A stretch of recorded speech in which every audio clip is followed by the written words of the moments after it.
नमस्कार मंडळी. तर मी वर्षा तुम्हा सर्वांचं स्वागत करते अजून एका आपल्या नवीन व्हिडिओमध्ये. तर आता सकाळचे 11:30 वाजलेले आहेत आणि सानूला सोडवायचं आहे स्कूलमध्ये.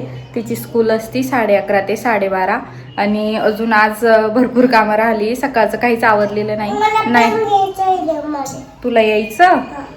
ओके बोल. तर आज यांचं वर्क फ्रॉम होम असल्यामुळे सगळीच कामं राहिली आहे. डब्या बनवायची घाई असली की मग सगळं पटपट होऊन जाते. काय मला पण बोलायचं. काय बोलायचं तुला? मम्मा बोलायचं. बोल मग. मम्मा. स्कूलमध्ये जातीन सानू आता? रडती का ग तू स्कूलमध्ये? नाही. सांग मग. मी रडत नाही म्हणा अजिबात. सगळ्यांना सांग. मला नाही सांगत? मी दिसतीये तुला? हो का? तर चला सानवीला स्कूलमध्ये नेऊन सोडते आणि त्यानंतर दिसेलच तुम्हाला आता दिवसभर काय काय करणार आहे. आता आम्हाला सगळं स्वतः हातानेच करायचं असतं स्कूलला जायच्या वेळी आणि मुद्दाम वेळ करायचा असतो आणि मग मम्मीची चिडचिड करवायची असते. आता माहीत आहे ह्या सगळ्या गोष्टींनी वेळ होणार आहे तरी पण सगळं स्वतःच करणं असतं. काय करावं आता, ऐकतच नाही ती. आणि हे बघा आता मम्मा मी हे बोलते व्हिडिओमध्ये, मम्मा मी ते बोलते व्हिडिओमध्ये. तर सुरू आहे तिचं, पण मी ते म्यूट केलं आणि माझा आवाज ऐकवते तुम्हाला. आणि सानवीला लगेच स्कूलमध्ये सोडून तशीच रिटर्न आले आणि मला काहीतरी खरेदी करायची होती म्हणून मग दुकानामध्ये आली होती. तर बघत होते, छान छान मंगळसूत्र होते, छान छान नेकलेस होते. तर इथे जो एक नेकलेस आहे तो तर हे डिझाईन्स आहे ऑलरेडी माझ्याकडे, पण मला आज मंगळसूत्रच घ्यायचं आहे आणि घेतले तर काही क्लचर वगैरे. तर बघू आता घरी जाऊन दाखवते तुम्हाला काय घेतलं तर. आता मला जे घ्यायचं होतं ते सगळं घेऊन झालं आणि जास्त काही घ्यायचं नव्हतं. मला फक्त मेन मंगळसूत्र घ्यायचं होतं. नवीन म्हटलं, बरेच दिवस झाले मी घेतलं नव्हतं तर डेली यूजसाठी. तर ते घेऊन झालं आणि लगेच इकडे आले. सानवीच्या स्कूलच्या वाटेतच होतं. मग लगेच तिला घ्यायला आले. आता 5 मिनिट बाकी अजून तिचं स्कूल सुटायच्या अगोदर. 3 असताना घेतलं मी, कारण ती असली ना की एवढी परेशान करते, नुसती फिरत राहते दुकानामध्ये, हे याला हात लावून त्याला हात लावून. त्यामुळे आज मी हुशारीने तिला स्कूलला सोडवलं आणि मग मी घ्यायला गेले. मला जर काही घ्यायचं असतं आता मी इथून पुढे हेच करणार. तर चला आता येईलच ती 5 मिनिटात. आता गेट उघडताय मॅम आणि ती बाहेर येईल आणि सगळ्यात पुढे तीच असते. तिला एवढी घाई असते यायची आणि मला बघायची मम्मा आहे की नाही. तर मॅम तिला रोज पकडून ठेवतात पण सगळ्यात पुढे तीच असते. तर आता आली आहे स्कूलमध्ये. चल चल मग मी परत नेऊन घालते तुला स्कूलमध्ये. घालू का? मग चल घरी. सानवी चल. एवढा टाइमपास करते ना. आता तिला तिथं मंदिरामध्ये खेळायचं होतं स्कूल सुटल्यावर. हो ना सानू?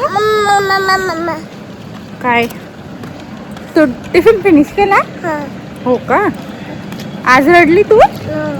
नाही ना. मगाशी सानवीला स्कूलमधून आणलं आणि म्हटलं आता चला तुम्हाला जर दाखवत बसले असते तर वेळ झाला असता. परत पहिलेच अगोदर खूप वेळ झालेला होता आणि मग पटापट सगळी कामं आवरून घेतली. सानवीला सुद्धा झोपी घातलं.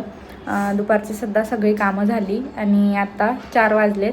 सानवी उठल्यानंतर तिलासुद्धा काहीतरी करून खाऊ घातलं आहे आणि आमचा चहा पण झाला. मगाशी मी सानवीला स्कूलला सोडवायला गेलते तेव्हा दुकानामध्ये पण गेलते काहीतरी माझ्यासाठी खरेदी करायला. आणि मेन म्हणजे मला मंगळसूत्रच घेणं होतं, दुसरं तर काही घेणं नव्हतं. पण तरीसुद्धा मी मंगळसूत्रसुद्धा घेतलं आणि सानवीसाठी क्लिप घेतल्या, काही 2-2चा सेट 2 घेतल्या आणि क्लचर घेतले 1-2. पण मॅडमने काय केलं, लावून गेली वरती ताईंकडे, तिच्या काकूकडे 2 क्लिप लावून गेली.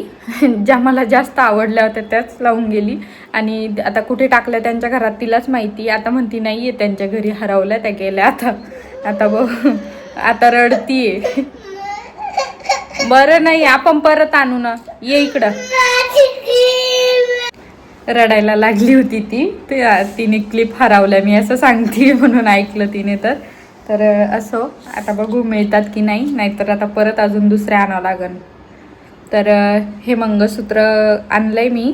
तर कसं आहे कमेंट करून सांगा. आणि मला तरी खूप छान म्हणजे खूप छान वाटलं.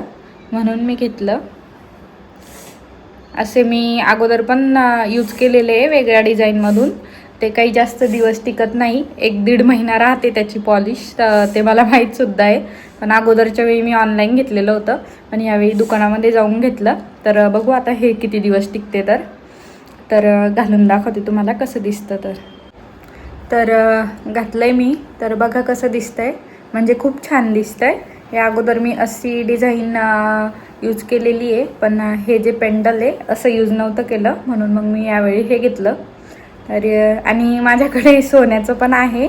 मी डेली यूजसाठी फक्त वाट्या यूज करते, कारण ते तुटलेलं आहे आणि नवीन करायची इच्छा होती. पण आता तुम्हाला जर सगळ्यांनाच माहिती आहे सोन्याचे भाव किती उंचीवर जाऊन बसलेत, त्यामुळे सध्या तरी काही आता होईल असं वाटत नाही. आणि ते तुटलं आहे पण जुटतेसुद्धा. पण त्याचा प्रॉब्लेम असा आहे की 3-4 वेळा तुटलं आणि शेवटी मला असं वाटतं आता जर तुटलं आणि एखाद्या वेळेस मी बाहेर असले कुठं असले तुटलं आणि पडलं तर मग मी सगळंच गमावून बसेल. त्यामुळे मी त्याला जोडलंच नाही अजून. तर आता बघू नवीन कधी होते. तर तोपर्यंत मग आहेच आहे गोल्डचं तसं आहे, पण मी जास्त घालत नाही ते.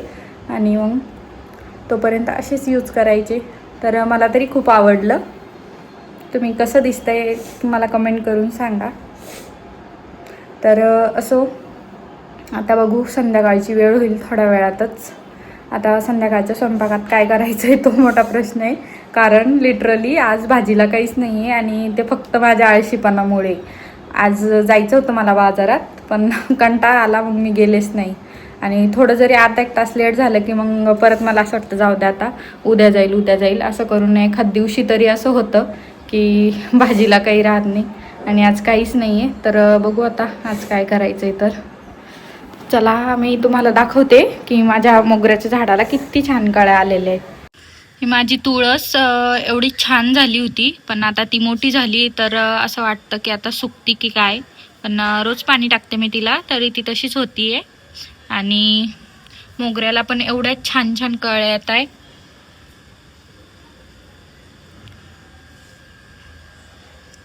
फुलं खुलून गेली आहेत. खूप कळ्या लागताय आणि वरपर्यंत गेलाय तो. तर आता माझा विचार एक त्याला असं इकडनं बांधून घेते ग्रिलला, तर छान होईल तो. आणि गुलाबाला तर काही फुलंच येत नाही आहे सध्या. मोगऱ्यालाच खूप छान फुलं येत आहे माझ्या. हे बघा नवीन कळ्या सुद्धा लागत आहे. रोज 1-2 तरी फुलं खुलतात मोगऱ्याची. तर बघू आता संध्याकाळी काय करायचंय जेवणात. हे मला म्हणतील की तू कंटाळा करती जायचा आणि तूच परत मला विचारती काय करू भाजीला. तर बघू आता संध्याकाळी काय करायचं. तर आत्ता सानवीला खेळवून आणलंय मी. तर ती समोर खेळतीये आणि सानवीला खेळायला नेलतं. तर येताना पनीर घेऊन आले. आता भाजीला काहीच नव्हतं आणि 1-2 टोमॅटो होते फ्रीजमध्ये, म्हणून म्हटलं चला पनीर ऑप्शनमध्ये होऊन जातं आणि म्हटलं पनीरचीच भाजी बनवूया. तर त्यासाठी 2 टोमॅटो आणि 1 कांदा बारीक चिरून परतून घेतले तेल टाकून. आणि परतून घेतले ना की मग भाजी आंबट होत नाही, त्यामुळे ती मी थोडे भाजून परतून घेतेच. आणि ते सगळं करून एकीकडे तेलसुद्धा तापवायला टाकलं. पनीर थोडं शॅलो फ्राय करून घेते म्हटलं. आणि त्यामध्ये लसण आणि थोडीशी कोथिंबीर टाकायची, छान टेस्ट येते भाजीला. तर आज पनीरचीच भाजी बनवते आणि साधी सिंपल रेसिपी आहे, एवढं काही लॉजिक नाही आहे त्यात. तर हे सगळ्यांनाच माहिती आहे पनीर टिक्काची रेसिपी बहुतेक. तर तुम्हाला माझे व्हिडिओ कसे वाटतात प्लीज मला कमेंट करून सांगत जा. आणि म्हणजे मी नेहमी असं छान करण्याचा प्रयत्न करते की काहीतरी तुम्हाला विशेष दाखवू शकेल. पण तुम्हाला माझे व्हिडिओ कसे वाटतात ते मला जाणून घ्यायची खूप इच्छा आहे, त्यामुळे प्लीज मला कमेंट करत जा तुम्हाला माझे व्हिडिओ आवडत असतील तर. आणि लगेच पनीरसुद्धा तळून घेतलं आणि टोमॅटो आणि कांद्याची प्युरीसुद्धा काढून घेतली एका साईडला. असं छान पनीर तळू द्यायचं आणि एकदम सॉफ्ट होते ते भाजीत टाकलं की. असं वाटतं आपल्याला कडक होईल, पण अजिबात कडक होत नाही. आणि इथे खूप छान पनीर मिळतं. आमच्या गेटजवळच डेअरी आहे, तर तिथूनच मी आणत असते आणि जवळच असल्यामुळे मग कधीतरी आणतच असते मी. आणि टोमॅटोची प्युरी तळून झाल्यानंतर आपल्याला एक मसाला रेडी करायचा. त्यामध्ये पनीर टिक्का मसाला, आपले नॉर्मल मसाले, गरम मसाला, कांदा लसूण मसाला, हळद, धने पावडर, लाल मिरची पावडर असं सगळं टाकून पाणी टाकून एक प्युरी बनवून घ्यायची. आणि टोमॅटोची आणि कांद्याच्या प्युरीला असं तेल सुटेपर्यंत परतून घ्यायचं. ते सगळं झाल्यानंतर पाणी टाकलेली प्युरी त्यामध्ये टाकून घ्यायची आणि छान परतून घ्यायचं. आणि लगेचच वरून पनीरसुद्धा टाकून दिलं. तर आता छान तेल सुटेपर्यंत ठेवायचं आणि आपल्याला जसं लागतं कन्सिस्टन्सीनुसार पाणी ॲड करायचं. तर मला तरी घट्ट भाजी आवडते, पण यांना पातळ आवडते, त्यामुळे मी थोडी पातळ करते आहे. तर भाजी एकदम छान झाली होती. तर लगेचच एका साईडला चपात्यासुद्धा करून घेतल्या आणि छान असं जेवण केलं. यासोबतच आजचा व्हिडिओ मी इथेच संपवते. तुम्हाला माझे व्हिडिओ कसे वाटतात कमेंट करून सांगा. आणि व्हिडिओ आवडत असतील तर नक्की लाईक करा आणि चॅनलला सबस्क्राईब करायला विसरू नका. थँक्यू.